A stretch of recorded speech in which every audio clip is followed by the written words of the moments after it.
Coming up in this episode of Pickleball Breakdown, a 4-5 tournament match with such subtle play that it requires the deepest, most intelligent kind of analysis.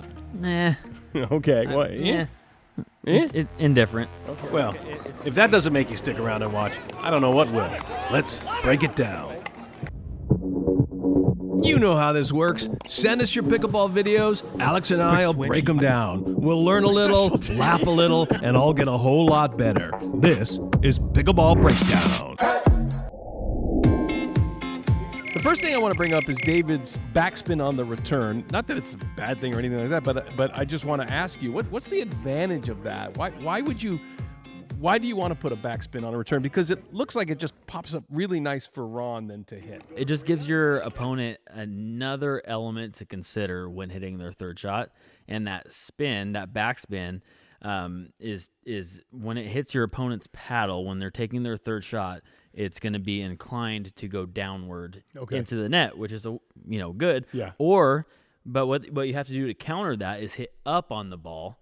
So therefore, they can leave it high if they get too much of it or anything like that. So I like to use it. I think it's a really good option, and it gives you time because it floats and it gives you time to get up to the line too. You don't have to rush or anything. Ron doesn't struggle with the backspin on this third shot drop. In fact, he gets a really good third shot drop right there. And notice how he gets below the plane of the ball too. You can't hit this shot successfully if you're on plane with the ball.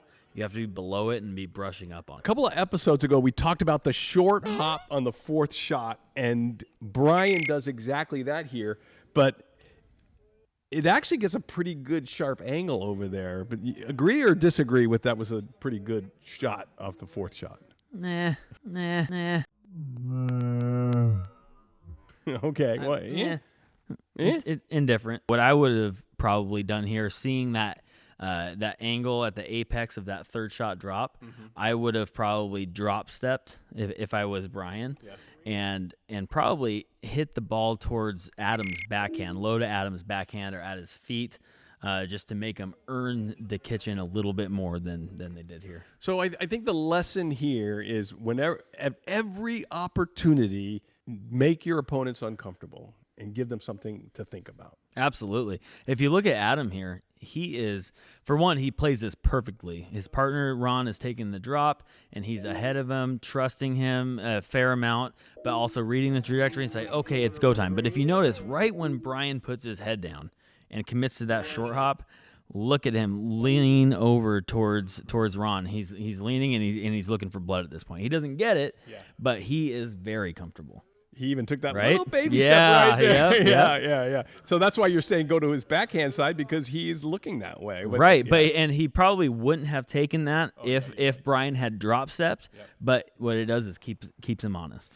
That is really high-level play. That is 4-5 level play right there. That's good stuff. And that's what I want to talk about in this next sequence, because after Brian sets up the dink, they go into this really nice dink battle, and it just seems like every one of these shots is really well placed and just nice and smooth.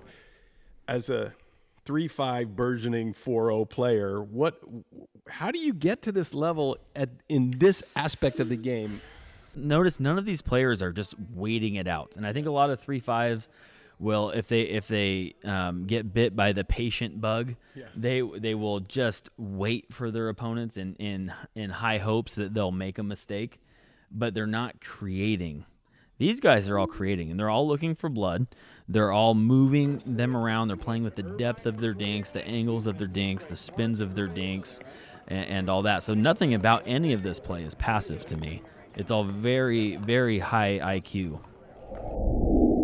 The next sequence here is super interesting to me. It's a couple of speed ups by Brian and David that Adam and Ron just handle really well. So let's take a look at those.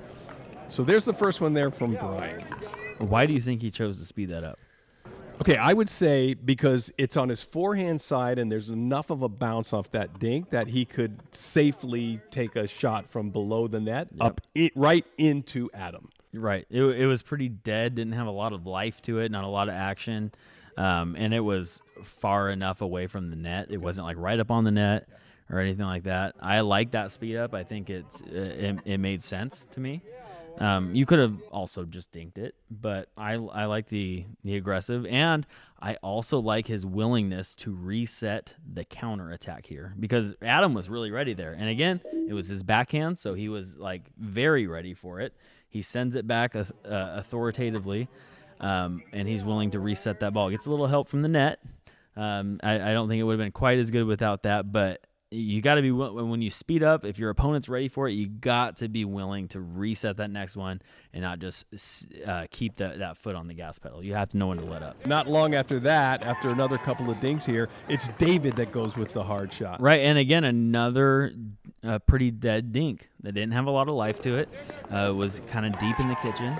And I like that they both attacked the player that was directly across from them. That's smart pickleball. And in this case, again, Ron is ready too, and he's on his toes, expecting that fastball, and he gets it back over there. Good reset, great reset. Yeah. This is my favorite thing about this point coming up right here on the winning shot. I love to see synchronous motion, right? I love to see the partner movement, movement together. And I slowed this down a lot, and you just watch it here, ever so subtly, right? Because the ball was over there. And Adam and Ron just moved together.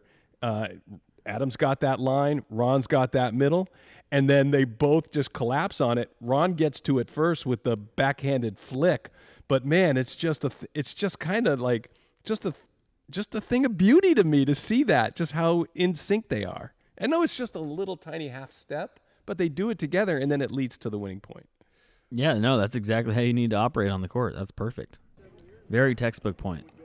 It really is. This is a high level play. So go back and watch this one, because these guys, they're 4-5 tournament play, and there were some opportunities there, and there were some, like you said, a couple of dead dinks. But other than that, man, this was a quality point.